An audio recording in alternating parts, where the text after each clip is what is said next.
Hi all, இன்றைக்கி நம்ம பார்க்க போகிற topic have your shame will be restored. உங்களோட அவமானமான வாழ்க்கை எப்படி ஆண்டவர் ரெஸ்டோர் பண்ணுவார் அப்படின்னு நம்ம பார்க்கலாம். யோவான் 21வது அதிகாரம் நம்ம ஆல்ரெடி பார்த்துக்கோம். லெட்ஸ் கோ ஃபார் ஃபிஷிங் அப்படிங்கிற டாப்பிக்கில். ஸோ அப்போ பேதுரு கடலுக்கு மீன் பிடிக்க போகிறேன் அப்படின்னு சொல்லியிருப்பாரு. மீன் கிடச்சிருக்காது, வருவாங்க, ஆண்டவரோட கரையிலேருந்து எல்லோரும் சாப்பிடுவாங்க. ஸோ லிட்டரலி நான் என்ன ஃபீல் பண்ணுவேன் அப்படின்னா, பேதுருக்கு ஆண்டரை பார்க்கணுன்னு ஆசை. ஸோ அதனால தான் அவர் அன்றைக்கி ஃபிஷிங் போயிருப்பாருன்னு நினைக்கிறேன், அவர் சோகமாக இருந்ததுனால. ஸோ ஆண்டரை பார்த்தோன்னே அவர் அவ்வளோ எக்ஸைட் ஆகிடுவார். ஏன்னா அன்றைக்கி மீன் பிடிக்க போகிறேன் அப்படின்னு சொல்கிறதே பேதுருவாக தான் இருப்பார். ஏன்னா நிறைய டைம்ஸ் அவர் எங்கே தான் மீட் பண்ணியிருக்காரு, அவர் போட்டில் கடலில் நடந்து இந்த மாதிரிலாம் தான் மீட் பண்ணியிருக்காரு. ஸோ அப்போ தான் பேதுரு போயிருப்பார். ஸோ அன்றைக்கி அவங்கெல்லாம் சாப்பிட்டு முடிச்சுட்டு ஆண்டர் கேட்குறாரு, யோவான் 21:15, அவர்கள் போஜனம் பண்ணின பின்பு இயேசு சீமோன் பேதுருவை நோக்கி, குமாரனாகிய சீமோனே, இவர்களிலும் அதிகமாய் நீ என்னிடத்தில் அன்பாய் இருக்கிறாயா என்றார். அதற்கு அவன், ஆம் ஆண்டவரே, உம்மை நேசிக்கிறேன் என்பதை நீர் அறிவீர் என்றான். அவர் என் ஆட்டுக்குட்டிகளை மேய்ப்பாயாக என்றார். இரண்டாம் அவர் அவனை நோக்கி, யோனாவின் குமாரனாகிய சீமோனே, நீ என்னிடத்தில் அன்பாயிருக்கிறாயா என்றார். அதற்கு அவன், ஆம் ஆண்டவரே, உம்மை நேசிக்கிறேன் என்பதை நீர் அறிவீர் என்றான். அவர் என் ஆடுகளை மேய்ப்பாயாக என்றார். மூன்றாம் தரம் அவர் அவனை நோக்கி, யோனாவின் குமாரனாகிய சீமோனே, நீ என்னை நேசிக்கிறாயா என்றார்.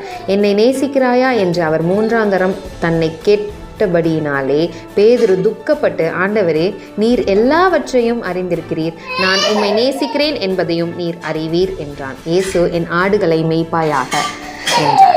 ஸோ பேதுரு 3 தடவை மறுதளிச்சதுக்கப்புறம் ரொம்ப ஃபீல் பண்ணுறாரு. அண்ட் அவர் ஆண்டரை நோக்கி தான் அது போகிறாரு அப்படின்னு நம்ம போன மெசேஜில் பார்த்தோம். ஸோ ஆண்டர் இப்போ என்ன பண்ணுறாரு, 3 தடவை பேதுருவை பார்த்து கேட்குறாரு, நீ என்ன நேசிக்கிறியா, நீ என்ன நேசிக்கிறாயா, நீ என்ன நேசிக்கிறாயா அப்படின்னு கேட்குறாரு. ஆண்டர் 3 தடவை அங்கே பேதுரு 3 தடவை ஆண்டர் மறுதளிச்சிட்டார், அப்படி தானே? அப்போ ஆண்டர் பேதுரு கிட்ட, நீ என்னை 3 தடவை மறுதளிச்சிட்ட, அதனால் நான் உன்னைய இப்படி கேட்குறேன் அப்படின்னு ஏதாவது பேதுரு கில்ட் ஃபீலிங்குள்ளே ஆண்டர் தள்ளுறாரா? கிடையாது, அப்படி தானே? ஆண்டர் ஏன் அந்த 3 தடவை அவன் அப்படி கேட்குறாருன்னா, பேதுரு maybe he would have felt guilty. நான் ஆண்டவரை இந்த மாதிரி பண்ணிட்டேனே, நான் ஆண்டரை தெரியாதுன்னு நான் சொல்லிட்டேனே, அவர் கூட நான் இவ்வளோ நாள் இருந்திருக்கேனே, அவரோட எல்லா அற்புதங்களையும் பார்த்துருக்கேன், அவர் இவ்வளோ அன்பானவர்னு எனக்கு தெரியும், ஆனால் நான் அவரை போய் இப்படி சொல்லிட்டேனே அப்படின்னு ஒரு கில்ட் ஃபீலிங்கில் கண்டிப்பாக பேதுரு இருந்திருப்பார். ஆனால் ஆண்டர் என்ன பண்ணுறார், அந்த கில்ட் ஃபீலிங் அவனுக்குள்ளேருந்து எப்படி எடுத்து போடுறாரு அப்படின்னா, அவர்கிட்டே கேட்குறாரு, நீ என்ன அன்பாக இருக்கிறாயா அப்படின்னு கேட்குறாரு. அவர் வாயால் அறிக்கை பண்ண வைக்கிறாரு, ஆமாண்டவரே, நான் உங்களை நேசிக்கிறேன். ஏன் அப்படி சொல்ல வைக்கிறாரு? இப்போது நம்ம ஒரு தப்பு பண்ணிட்டோம், ஒருத்தங்களுக்கு விரோதமாக நம்ம ஒரு மிஸ்டேக் பண்ணிட்டோம், ஒருத்தங்களுக்கு விரோதமாக நம்ம ஒரு பாவத்தை பண்ணிட்டோம் அப்படின்னா நம்மளால் அவங்கள ஃபேஸ் பண்ண முடியாது, அப்படி தானே? நெக்ஸ்ட் டைம் அவங்கக்கிட்ட போய் நம்மளால் முகம் கொடுத்து நல்லபடியாக பேச முடியுமா? முடியாது. அவங்கள பார்த்து நம்மளால் நான் அவங்கள ரொம்ப நேசிக்கிறேன், ஐ லவ் யூ அப்படின்னு சொல்ல முடியுமா? முடியாது, அப்படி தானே? ஆண்டர் பேதுருவை அதனால தான் வாயால் அறிக்கை பண்ண வைக்கிறாரு. எஸ், ஐ லவ் யூ ஏசப்பா, ஐ லவ் யூ ஏசப்பா அப்படின்னு பேதுரு வாயால் அறிக்கை பண்ண வைக்கிறாரு. ஏன்னா கில்ட் ஃபீலிங் இருக்கும்போது நம்மளால் அந்த பர்சன் கிட்ட என்ன பண்ண முடியாது, ஃப்ரீயாக போய் பேசவே முடியாது, அவங்கக்கிட்ட உண்மையாக பேச முடியாது. நமக்கு எப்பவும் ஒரு கில்ட் ஃபீலிங் இருக்கும், இவங்களுக்கு நம்ம பண்ணிட்டோமே, இவங்களுக்கு இதை தப்பு பண்ணிட்டோமே அப்படின்ற ஒரு எண்ணம் தான் இருக்குமே ஒழிய அவங்கக்கிட்ட நம்மளால் ஃப்ரீயாக பேசவே முடியாது. ஸோ ஆண்டர் அந்த ஃபீலிங்கை அழகாக பேதுரு கிட்டேருந்து வெளியே எடுக்கிறாரு. எப்படி எடுக்கிறாரு? அவங்கக்கிட்ட அதை மட்டுமா கேட்குறாரு? இல்லை, என் ஆடுகளை மேய்ப்பாயாக அப்படின்னு சொல்கிறாரு. நம்மளோட மேய்ப்பன் யார்? அப்பா, அப்படி தானே? என் ஆடுகளை மேய்ப்பாயாக அப்படின்னா அவனுக்கு மேய்ப்பனோட வேலையை கொடுக்குறாரு, அப்படி தானே? தன்னோட வேலையை கொடுக்குறாரு, தன்னோட ரெஸ்பான்சிபிலிட்டியே பேதுருவுக்கு கொடுக்குறாரு ஆண்டவர். இந்த உலகத்தில் ஒரு வேலை நம்ம யாருக்காவது தப்பு பண்ணிட்டோம் அப்படின்னா அந்த மனுஷங்க நம்மளை நம்ப மாட்டாங்கல்ல, நம்மளை நம்பி நெக்ஸ்ட் டைம் அந்த காரியங்களை நம்ம கிட்ட ஒப்படைக்க மாட்டாங்கல்ல. ஆனால் நம்ம அப்பா அப்படி கிடையாதுங்க. நம்ம ஆண்டவரை நம்புறது நிமித்தமாக அவர் நமக்கு எல்லா காரியங்களும் செய்கிறது இல்லை, அவர் நம்மளை நம்புகிறாரு, அவர் நம்மளை நேசிக்கிறாரு.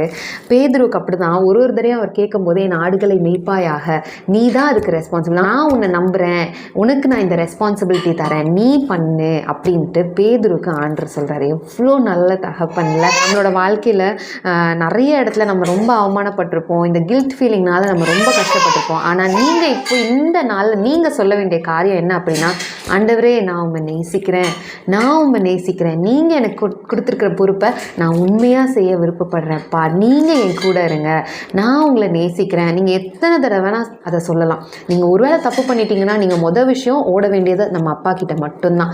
அப்பா கிட்ட போய் தான் நீங்கள் அதை கன்ஃபர்ஸ் பண்ணணும். அப்பா கிட்ட கன்ஃபர்ஸ் பண்ணதுக்கப்புறம் நீங்கள் ஐ லவ் யூ ஏசப்பா அப்படின்னு நீங்கள் சொல்லி பாருங்களேன், உங்களுக்குள்ள அந்த கில்ட் ஃபீலிங், அந்த பாவம் அதுக்கப்புறம் உங்களுக்கு நினைப்பில் வரவே வராதுங்க.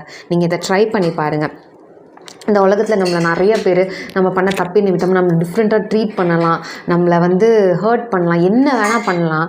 ஆனால் நம்ம அப்பா நம்மளை அந்த மாதிரி ஒரு நாள் நம்மளை பார்க்கவே மாட்டார். அவர் நம்மளை அவ்வளோ நம்புகிறாரு. அவர் நம்புறது நிமித்தமாக அவர் நமக்கு செய்கிறதில்ல.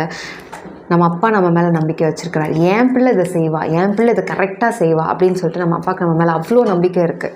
ஐசாயா 61:7 உங்கள் வெட்கத்துக்கு பதிலாக இரட்டத்தனையாய் பலன் வரும், லட்சைக்கு பதிலாக தங்கள் பாகத்தில் சந்தோஷப்படுவார்கள், அதி நிமித்தம் தங்கள் தேசத்தில் இரட்டிப்பான சுதந்திரம் அடைவார்கள், நித்திய மகிழ்ச்சி அவர்களுக்கு உண்டாகும்.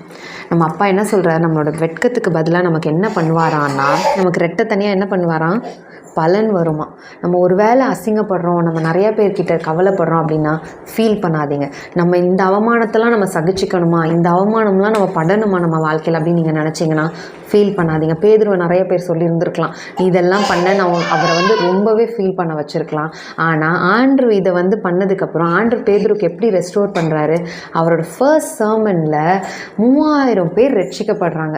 ஆண்ட்ரு என் ஆடுகளை மெய்ப்பாயாகன்னு வெறுமனே வாயின் வார்த்தையாக சொல்லலை, அன்னைக்கு அவர் வந்து பரிசுத்த ஆவியானவர் அவன் மேலே இறங்கும் போது அவர் பேசின அந்த வார்த்தைகளில் 3000 பேர் ஆண்டவரை ஏற்றுக்கொள்கிறாங்க. அப்படிதாங்க நம்ம கில்ட் ஃபீலிங் நம்மளை விட்டு வெளியே போகும்போது ஆவியானவர் நமக்குள்ளே கிரியை செய்ய ஆரம்பிக்கும் போது நம்ம பல காரியங்கள் நம்ம செய்வோம். That is how he restores us shame. 1 மடங்கா இல்லை, 2 மடங்கா இல்லை, அவர் பல மடங்குல நம்மளோட வெட்கத்தை என்ன பண்ணுவார், நமக்கு ஈடு கட்டுவார்.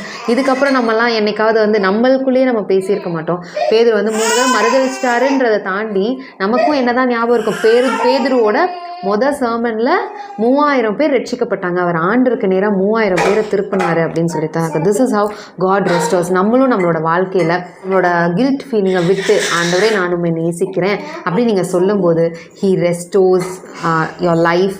உங்களோட வாழ்க்கையை அவர் ரெஸ்டோர் பண்ணுறாரு. உங்களோட மகிழ்ச்சி, நித்திய மகிழ்ச்சி. அதுக்கப்புறம் அந்த மகிழ்ச்சி நமக்கிட்டேருந்து யாருமே என்ன பண்ண முடியாது, பறிக்க முடியாது. அப்படிப்பட்டதான வாழ்க்கையை தான் God has promised you and me. So நீங்கள் இதுக்கப்புறம் யாருமே ஷேமு குறிச்சும் உங்கள் கில்ட்டை குறிச்சும் நீங்கள் கவலையே படாதீங்க.